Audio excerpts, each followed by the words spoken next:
নমস্কার, আমি Chhanda. Welcome to my channel. আশা করি সবাই খুব ভালো আছো। আজকের আমাদের বিষয় হচ্ছে ক্লাসের বৃত্ত। আগের দিনে বৃত্তের আমরা কিছু অংশ আলোচনা করেছি। আজকের আমরা বাকি অংশগুলো আলোচনা করব। তো প্রথমেই আমরা দেখে নিই বৃত্তকলা। তাহলে লিখি আমরা বৃত্তকলা।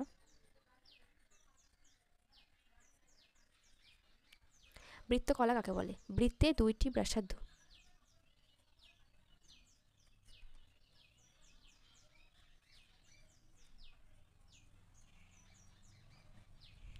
ও একটি চাপ দ্বারা গঠিত অঞ্চলকে বৃত্তকলা বলে।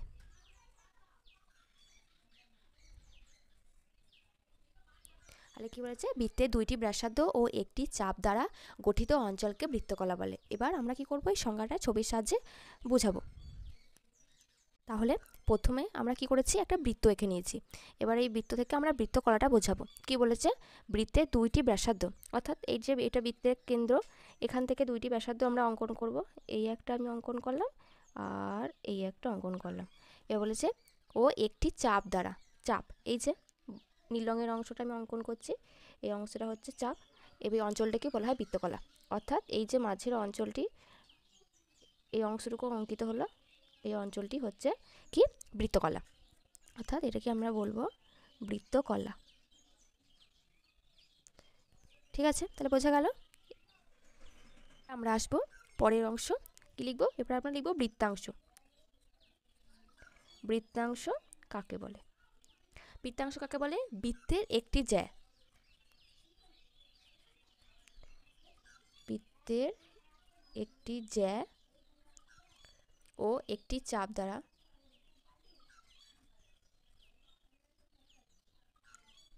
দ্বারা গঠিত অঞ্চলকে বৃত্তাংশ বলে। তাহলে কি হলো? বৃত্তের একটি জ্যা ও একটি চাপ দ্বারা গঠিত অঞ্চলকে বৃত্তাংশ বলে। এবার আমরা ছবির সাহায্যে বৃত্তাংশটা দেখে নেব কেমন করে বৃত্তাংশ হয়। আচ্ছা, এবার আমরা কি করব? বৃত্তাংশটা দেখে নেব কীভাবে ছবিটা আঁকবো। বৃত্তের একটি জ্যা, আমি এখানে অঙ্কন করলাম একটি জ্যা। এগুলো আমরা আগেই দেখেছি, জ্যা ব্যাসার্ধ কীভাবে অঙ্কিত হয়। এবার কি বলেছে? বৃত্তের একটি জ্যা ও একটি চাপ, এই যে এই অংশে এটি হচ্ছে একটি চাপ। অর্থাৎ এই যে অংশটা হলো, আমি স্টার দিয়ে দিচ্ছি, এই অংশটা হচ্ছে যে বৃত্তাংশ।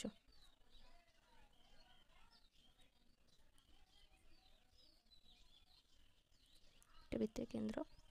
ঠিক আছে, বুঝতে পেরেছ? পরের অংশে আমরা আসবো কেন্দ্রস্থ কোণ।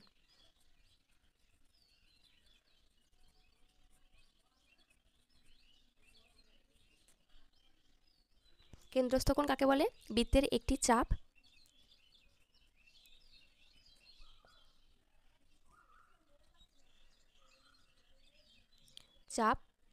দ্বারা কেন্দ্রে উৎপন্ন কোণকে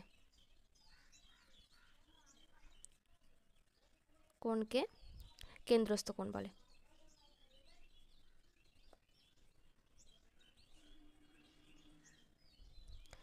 এবার আমরা ছবির সাহায্যে কেন্দ্রস্থ কোণটা দেখে নেব।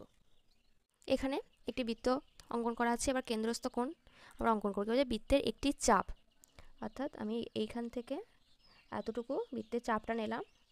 এবার কি বলেছে? ওখান থেকে কেন্দ্রে উৎপন্ন, এখান থেকে কেন্দ্রে উৎপন্ন কোণ, অর্থাৎ এরকম চাপটা আমি নাম দিলাম এ বি, আর এখানটা নাম দিলাম ও, অর্থাৎ কোণ এ ও বি কেন্দ্রস্থ কোণ।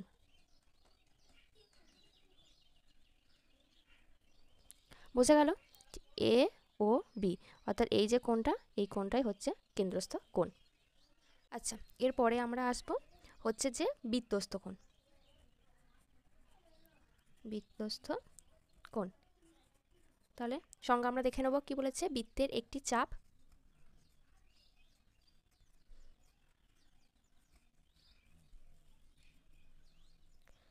দ্বারা বৃত্তের ওপর উৎপন্ন কোণকে বৃত্তস্থ কোণ বলে।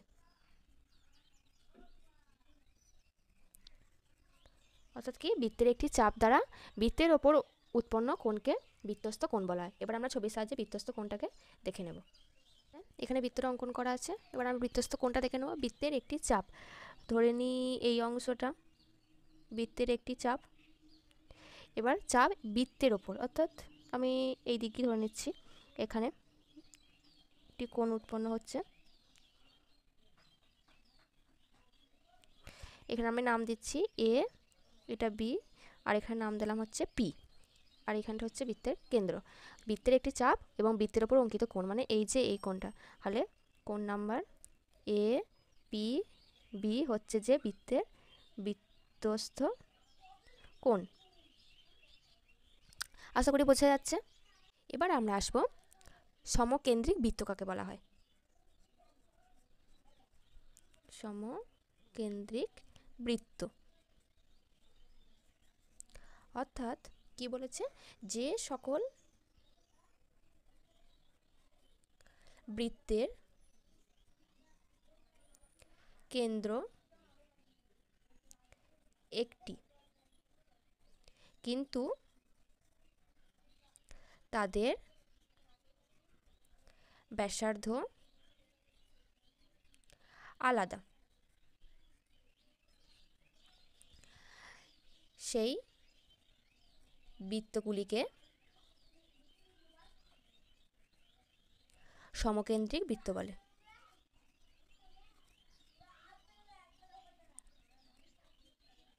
অর্থাৎ কি হবে, যে বৃত্তগুলির কেন্দ্র একটি হবে কিন্তু তাদের ব্যাসার্ধ আলাদা হবে, তাদেরকে বলা হয় সমকেন্দ্রিক বৃত্ত। এবার আমরা ছবির সাহায্যে দেখে নেব। এখানে আমি যে ছবিটা অঙ্কন করেছি, তোমরা এখানে দেখতে পারবে, এখানে আমি তিনটে বৃত্ত অঙ্কন করেছি। এখানে এই যে হচ্ছে, এটি হচ্ছে কেন্দ্র। এই কেন্দ্রটা কি, একে কেন্দ্র করে, বিন্দুটাকে কেন্দ্র করে আমি তিনটে বৃত্ত অঙ্কিত হয়েছে। এই তিনটে বৃত্ত তোমরা দেখতে পাবে যেমন কেন্দ্র এক, এদের ব্যাসার্ধ কিন্তু আলাদা। অর্থাৎ এই যে বৃত্তটার ব্যাসার্ধ হচ্ছে এটা, এটা আমি নাম দিলাম ও, এর নাম দিলাম বি। এবার হচ্ছে যে 2 নম্বর বৃত্তের ব্যাসার্ধ দিলাম আমি এখান থেকে এটা, অর্থাৎ এটা দিলাম বি। এবার হবে 3 নম্বর, 3 নম্বরে আমি ব্যাসার্ধ অঙ্কন করলাম এটা, অর্থাৎ সি। তাহলে এই বৃত্তটা হচ্ছে ব্যাসার্ধ হচ্ছে ও এ, এটা ও বি, এটা ও সি। তাহলে এই বৃত্তগুলো কেন্দ্র কিন্তু একটি, কিন্তু এদের ব্যাসার্ধ আলাদা, তাই এরা প্রত্যেকে হচ্ছে সমকেন্দ্রিক বৃত্ত।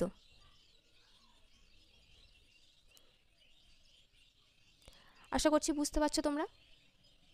আজ তোমাদের আমি একটা বাড়ির কাজ দিচ্ছি, তোমরা আমাকে কমেন্ট সেকশনে অবশ্যই করে দেখিও অঙ্কটা। একটি বৃত্তের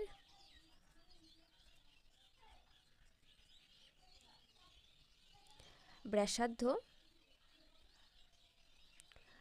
7 সেমি হলে বৃত্তটির পরিধি, ক্ষেত্রফল ও ব্যাস নির্ণয় করো। আগের ক্লাসে আমরা ব্যাস, পরিধি, ক্ষেত্রফল এই সমস্ত নির্ণয় করা সূত্রগুলো একদিন করেছি। তোমরা অবশ্যই দেখে এই প্রশ্নটির উত্তর আমার কমেন্ট সেকশনে অবশ্যই জানাবে। আজকের ক্লাস এতটাই। যদি আমার ক্লাস ভালো লাগে অবশ্যই আমার ক্লাসকে একটি লাইক করবে, আর পরবর্তী ক্লাসের নোটিফিকেশান পেতে চ্যানেলটিকে সাবস্ক্রাইব করে পাশে থাকা বেল আইকনে ক্লিক করে রাখবে। আর যে এখানে বুঝতে অসুবিধা হবে কমেন্টের মাধ্যমে অবশ্যই কমেন্ট করবে। ধন্যবাদ।